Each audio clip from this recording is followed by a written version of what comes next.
Take a second to think about it. What would have to change? What is missing from the current conversation about sexual violence? There's several things missing, but I'm going to focus on one.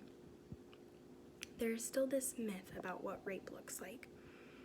It happens in a dark alley, by a stranger, probably a black male, because a drunk girl is walking home from the bar alone at night in a short skirt. We need to be changing this conversation. Too much of the conversation is around risk reduction. What could the victim have done differently to make sure they weren't sexually assaulted? Doesn't that seem like a problem? That question. Well, did she have pepper spray? Why was she jogging alone? What was she wearing?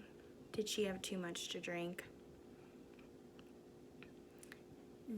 This idea of risk reduction perpetuates victim blaming. And it completely leaves out who committed the act of sexual violence. Who is committing these acts?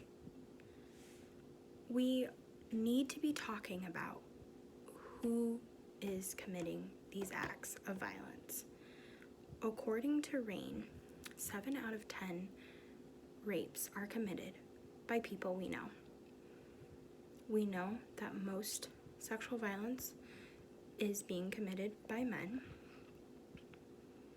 We need to wake up and acknowledge that sexual violence, the people who are committing these acts, are our fathers, they're our brothers, they're our partners, they're our friends, they are people we interact with every single day.